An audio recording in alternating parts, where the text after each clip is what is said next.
Have you ever felt a strange, inexplicable chill run down your spine when interacting with someone, as if beneath their friendly smile, behind their well-rehearsed words, something deeply unsettling was hiding, something you couldn't see, but your instincts were screaming at you to notice?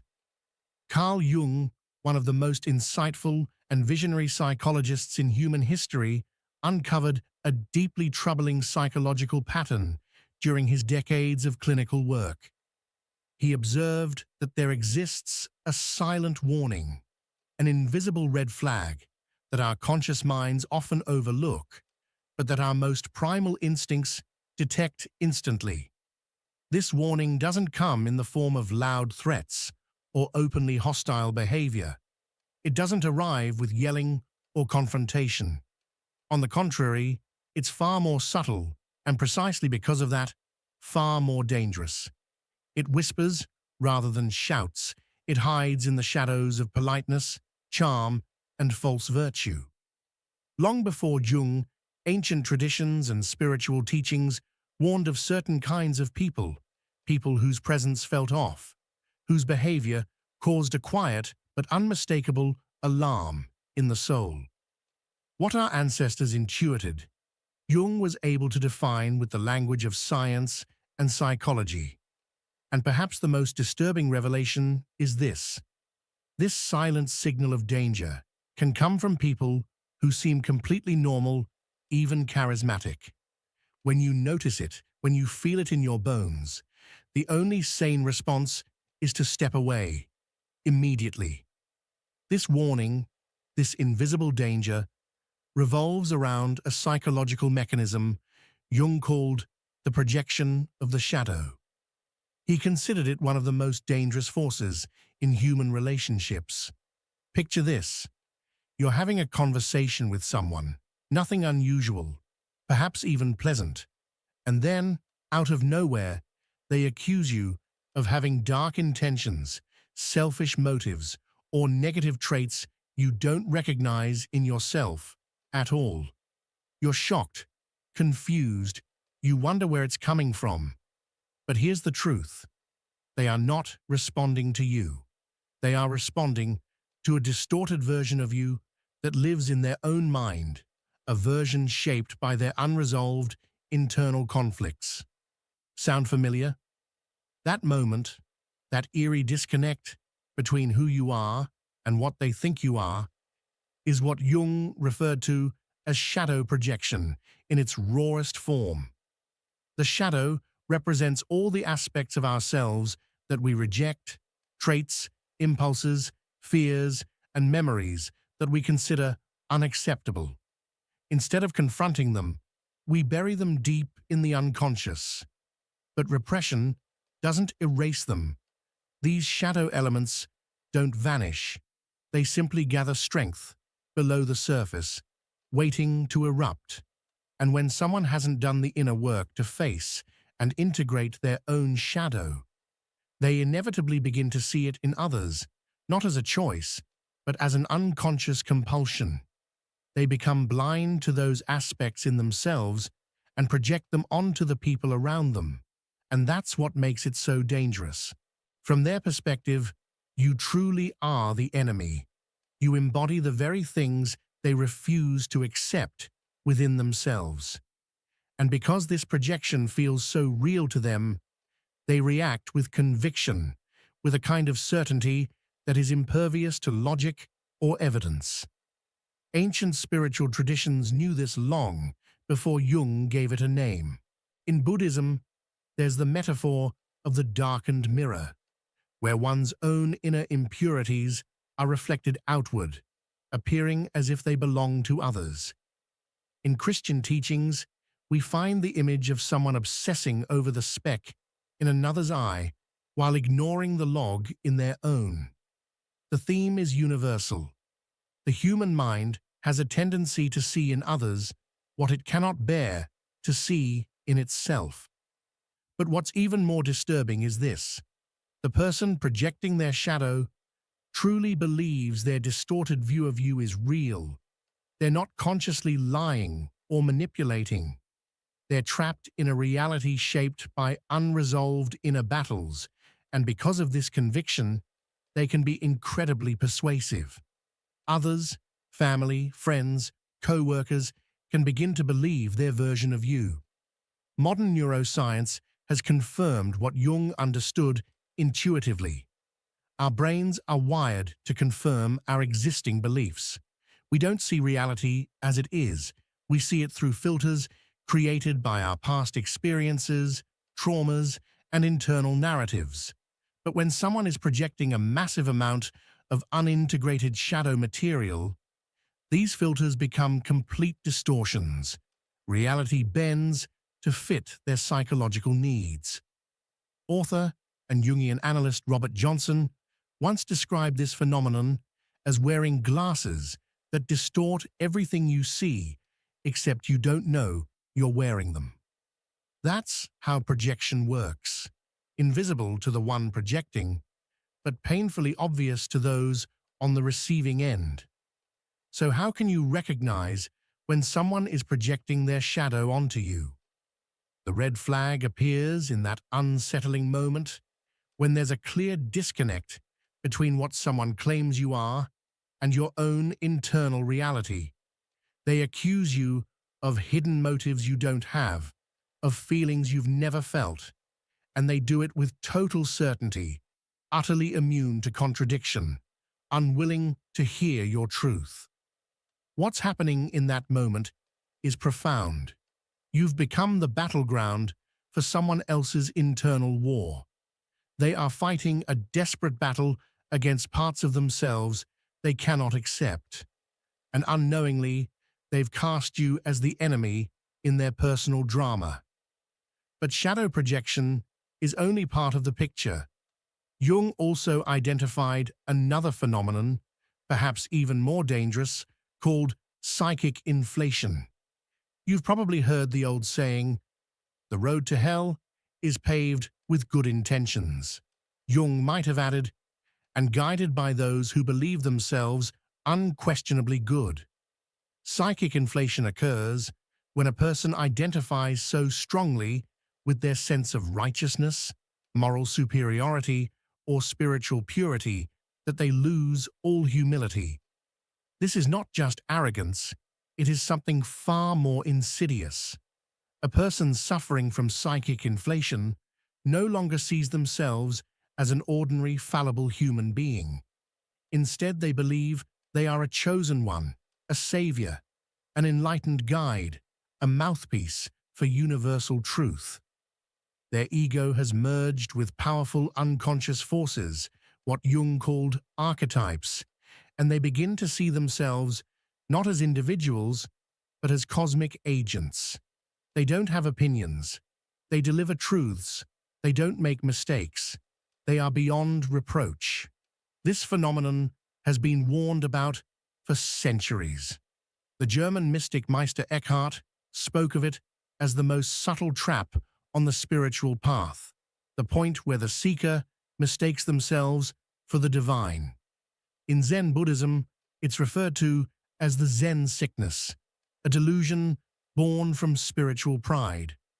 The Sufi mystics call it the veil of light, even more dangerous than the veil of darkness, because it's harder to see, harder to resist.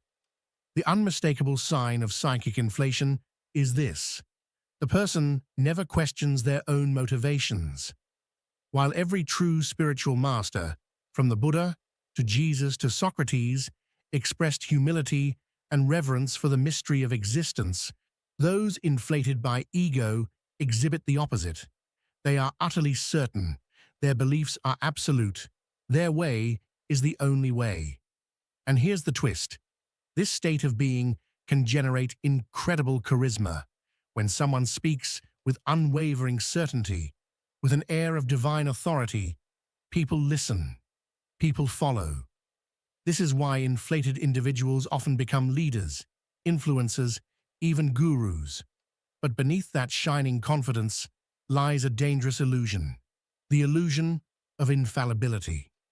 Jung's message was not one of paranoia, but of awareness. He didn't tell us to fear others, but to recognize the patterns within ourselves and in those around us that lead to suffering and destruction. Projection of the shadow and psychic inflation are not just psychological concepts, they are forces that shape families, communities, and entire societies. The key is to know the signs, to trust that primal instinct when something feels off, to listen to your body when it recoils, even if your mind doesn't understand why, to walk away when someone's conviction feels oppressive, when their truth denies your reality. In the end, the path to true wisdom isn't found in claiming absolute truth. It's found in humility, in self-awareness, in the willingness to confront the darkness within, rather than cast it upon the world outside. Carl Jung observed something both fascinating and deeply unsettling. Individuals suffering from severe psychic inflation, a condition where the ego becomes fused with powerful unconscious archetypes, often draw around them groups of loyal, even fanatical followers. What makes this phenomenon so compelling is that these leaders radiate an aura of absolute conviction. They speak and act with unwavering certainty. And in a world riddled with ambiguity and existential doubt, that kind of assurance is magnetic. We, as human beings, have an innate hunger for meaning. We crave clarity in a universe that rarely offers it. When faced with complexity, chaos, and uncertainty, many of us instinctively gravitate toward those who seem to have it all figured out. Those who present themselves as beacons of truth, as vessels of higher knowledge, or as living embodiments of divine will.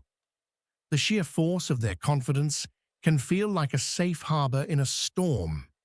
But Jung warns us that this is precisely the danger. When someone believes, with no room for doubt, that their words and actions are aligned with something greater than themselves, be it God, destiny, or some transcendent cause, they begin to see themselves not just as a person, but as a necessary instrument of a cosmic plan. This fusion of self and archetype can be intoxicating, both for the individual and for their followers.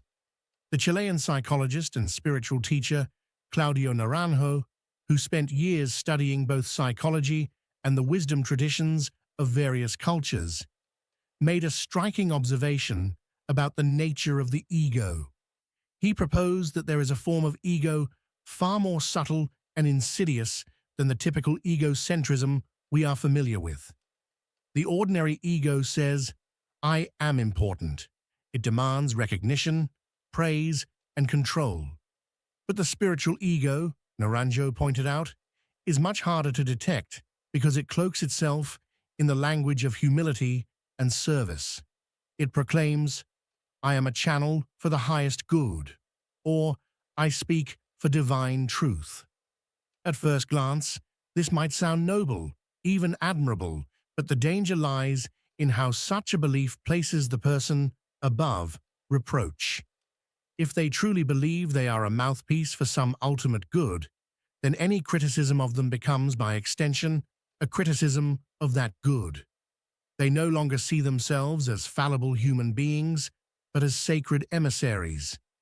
This mindset makes them not only blind to their own flaws, but also dangerously resistant to feedback or correction. And for those who follow them, it creates a dangerous paradox. To question the leader is to question truth itself.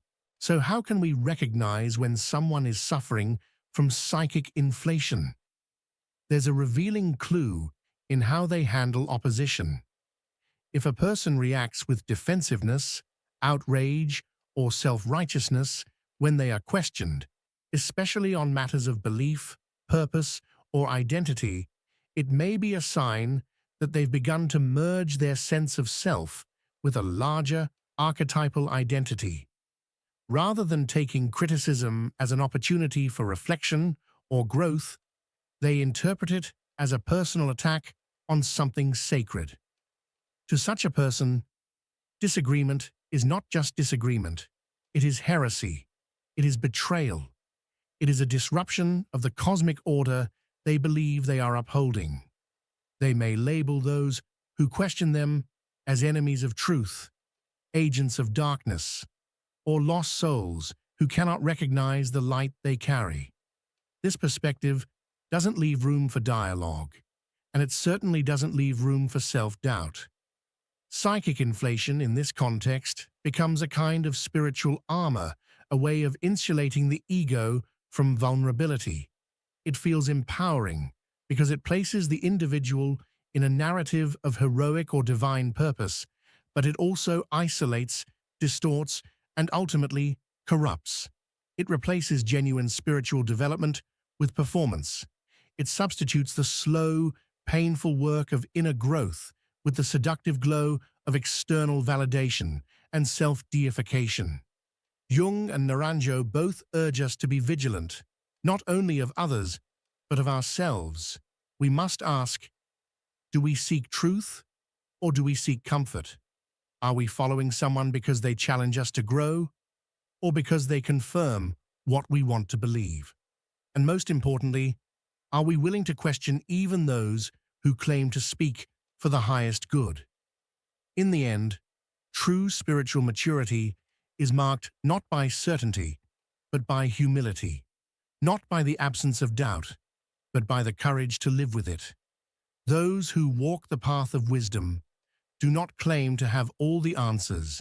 They remain open, curious, and aware of their own limitations. And perhaps it is this very humility, so often mistaken for weakness, that protects us from the dangerous illusions of inflation.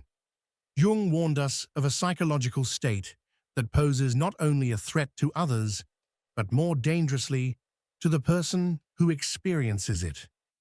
When the small, limited ego becomes identified with transpersonal content, forces much greater than itself, the psyche is subjected to unbearable pressure.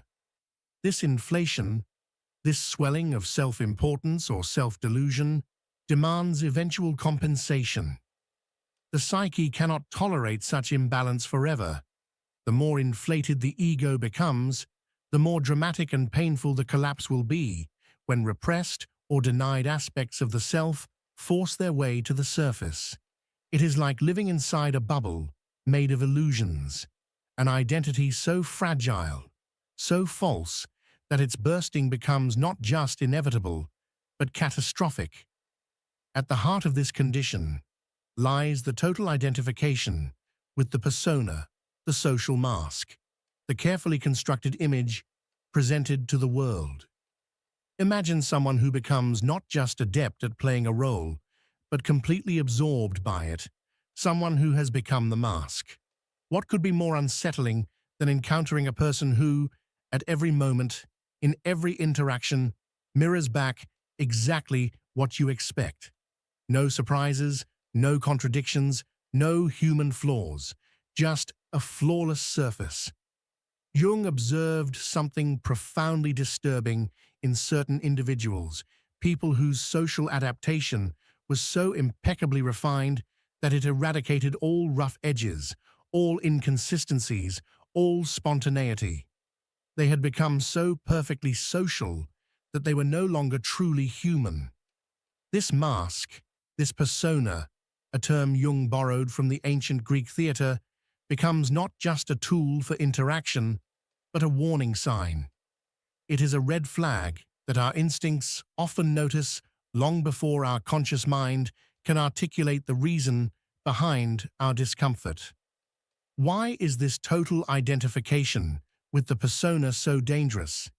Because it signals a complete dissociation between one's outer image and the true inner self. The person, in pursuit of social approval, has sacrificed their own authenticity. They have built such a convincing facade that even they have forgotten what lies beneath it. It's not just a performance anymore, it becomes their reality. The poet Fernando Pessoa expressed this danger with remarkable clarity. The danger is not in wearing a mask. The danger is in forgetting that you are wearing one. This insight, though poetic, resonates with ancient contemplative traditions. In Zen Buddhism, there is a concept of the original face that existed before birth, the pure, unconstructed self, free from societal layers. Taoist masters also warned of the risks of polishing the surface so obsessively that the substance beneath erodes. Jung, in his work, simply translated these timeless insights into the vocabulary of modern psychology. The warning signs are subtle but deeply felt.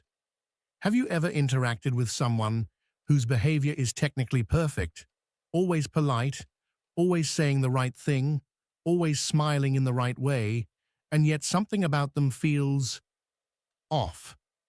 This person knows exactly how to act, which words to use, what expressions to show, and yet it all lacks the spontaneity and beautiful unpredictability that make us human. It's as though you're speaking not with a person, but with a performance. James Hollis, a Jungian analyst, remarked that such flawless social adaptation often hints at an equally vast emptiness within. Neuroscience supports this idea.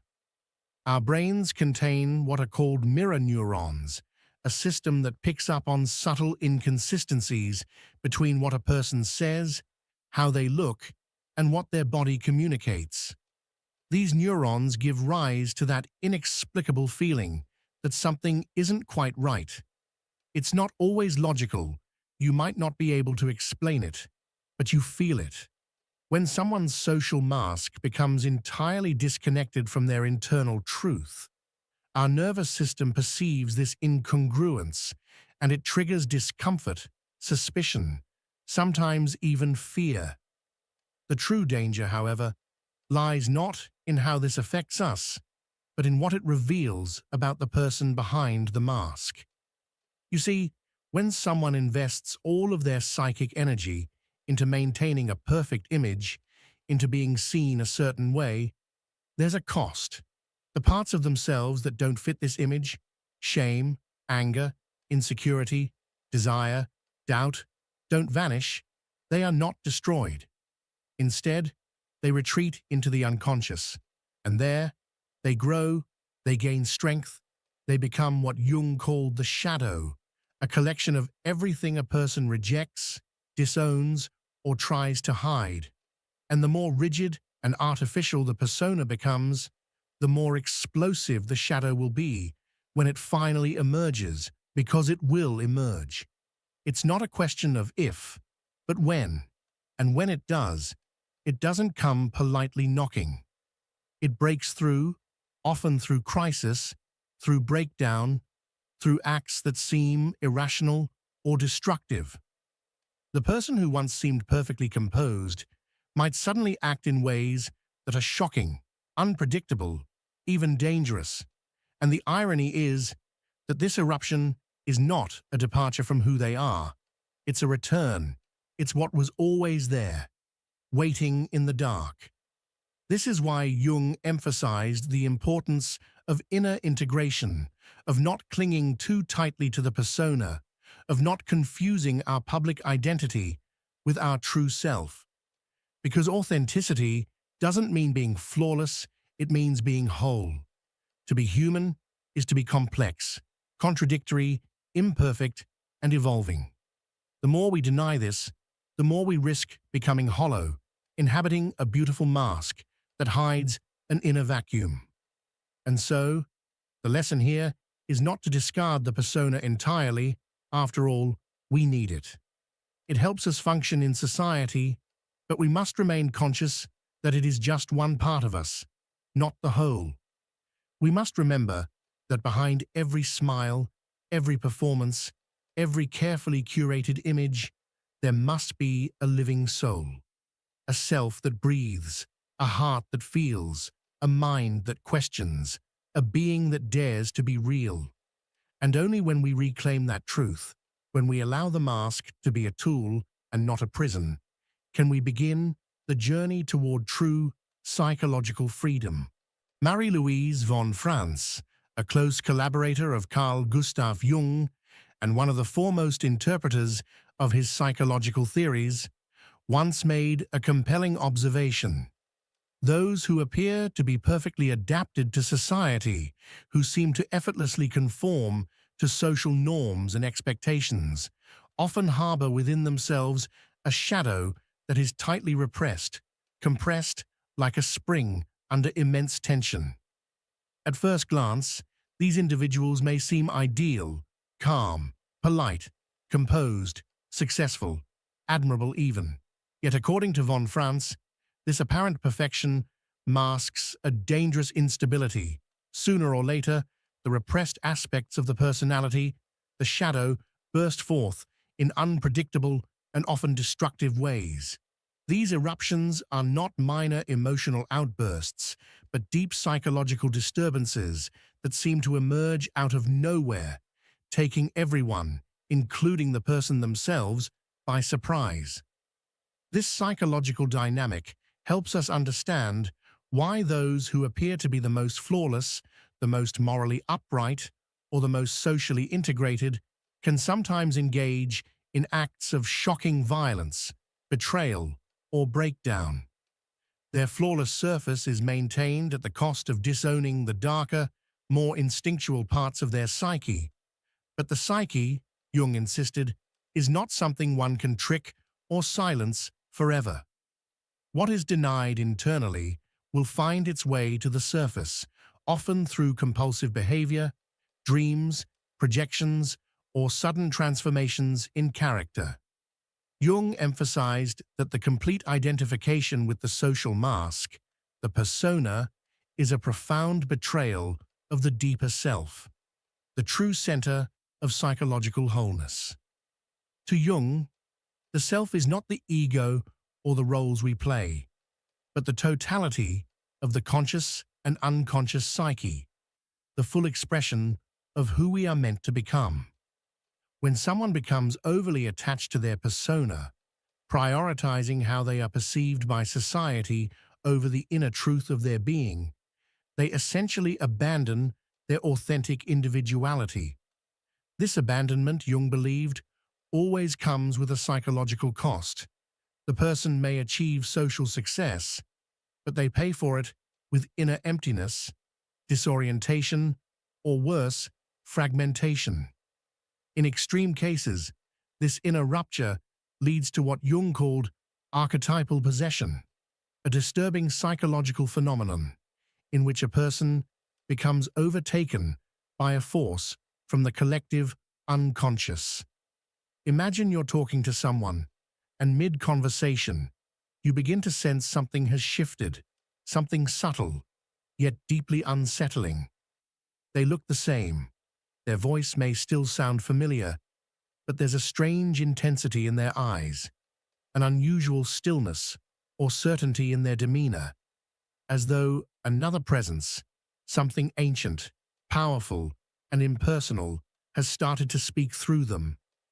It feels as if the person you knew is no longer entirely there, and something else, something not quite human, is now animating their body. This deeply uncanny experience, recognized across cultures throughout history, is what many traditional societies would describe as spirit possession. In Jungian terms, it is better understood as archetypal possession, a state in which an archetype, a primordial pattern of the collective human psyche, overwhelms the individual's conscious identity. Archetypes are not mere symbols. They are powerful psychic structures that contain both luminous and shadowy aspects. When they are integrated consciously, they can enrich life with meaning and depth. But when they take over, bypassing ego awareness, the individual becomes a mere vessel, a puppet for forces far beyond their personal understanding or control. Jung was not alone in this understanding. Anthropologists like Mircea Eliade, who studied shamanic traditions around the world, documented that shamans could distinguish between controlled states of spiritual channeling, where the practitioner maintained a degree of conscious participation and uncontrolled states of possession, in which the ego was fully displaced by a transpersonal force. The danger in these latter states was precisely the loss of self, the total submission to a pattern of consciousness that had its own will, its own agenda, and no concern for the well-being of the individual vessel. In Christian mysticism, a similar principle is found in the practice of discernment of spirits, the careful evaluation of inner and outer forces to distinguish between divine inspiration and deceptive, destructive influences. The wise mystic, like the experienced shaman, or the trained analyst, learns to detect the subtle signals that indicate whether a psychological state is expanding the soul or consuming it. One of the key warning signs is the loss of psychological flexibility, when a person becomes rigidly identified with a single role, a single identity, a single archetypal narrative. This identification can take many forms. Someone may begin to act as if they are the unquestionable savior of others, determined to rescue everyone, regardless of consequences. Others may become the relentless warrior, obsessed with a fight or cause to the exclusion of all else. Some may fall into the archetype of the eternal victim, constantly persecuted and seeking sympathy, or the unshakable judge who sees the world only in black and white and delivers verdicts with no room for nuance or compassion. The specific archetype is not as important as the total identification with it. Once the person fuses their identity with this archetypal role, they lose the capacity for introspection, for humor, for humility. Their voice takes on a monotonous certainty. Their eyes seem to shine with an eerie light, and most disturbingly, you sense that the person is no longer fully present, something else has taken over. As Jungian analyst Robert Moore noted, in such moments, you are no longer interacting with a whole human being. You are encountering a fragment, an autonomous complex or archetype that has seized control of the individual's psyche. Modern neuropsychology has begun to uncover the biological correlates of these altered states. In certain moments of trance, religious ecstasy, or psychosis, the brain's default mode network, which is associated with the sense of self, shows reduced activity, while regions involved in mystical and transpersonal experiences light up with intensity. These states can be profoundly meaningful when approached within a structured ritual or therapeutic setting, but when they occur spontaneously, without context or containment, they can lead to psychological disintegration, delusion, or even violence. What makes archetypal possession so particularly dangerous is that it comes with a powerful sense of clarity and purpose. Ordinary consciousness is full of doubt, ambiguity, and contradictions, but when someone is under the influence of an archetype, those doubts vanish. They speak and act with absolute conviction. They feel guided by a higher purpose. This certainty can be dangerously persuasive, drawing others into their narrative and amplifying the influence of the archetype even further. To the untrained eye, it may seem like this person has finally found themselves, discovered their mission, or become fully awakened. But to those who can see more deeply, what's actually happening is a profound loss of individuality, a merging with a collective pattern that overwhelms the personal soul. In the end, Jung's work invites us to strive not for perfection or rigid clarity, but for wholeness, a state in which we integrate both light and shadow, both persona and self, both the conscious ego and the vast realm of the unconscious. To do this, we must remain humble, attentive, and committed to the ongoing process of self-discovery. And we must remember that true psychological strength is not found in certainty, but in the courage to face and integrate the unknown. Carl Jung observed with deep concern how political and religious leaders, under the grip of what he described as archetypal possession, could mobilize and manipulate mass movements not through logic or reason, but through a kind of overpowering certainty, one that felt beyond the human. These individuals spoke and acted as though their convictions came not from within themselves, but from a divine or absolute authority. And that was the essence of the danger. When someone becomes identified with an archetype, those ancient universal patterns embedded deep within the collective unconscious, they begin to act not as individuals, but as vessels for something far older, far more powerful, and far less human. If this message has stirred something in you, even just a little spark, I encourage you to share your thoughts in the comments below. Because awareness, pure, honest awareness, is always the first step toward meaningful transformation.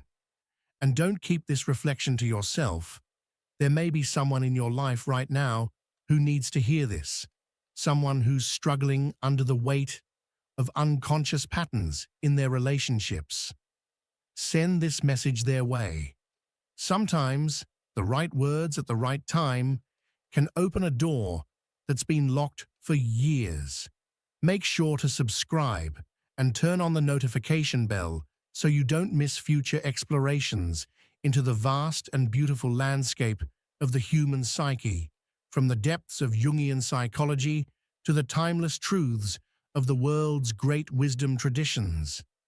The journey of integration is not an easy one, but it is the most important path we will ever walk. And you're not alone on it. We walk together.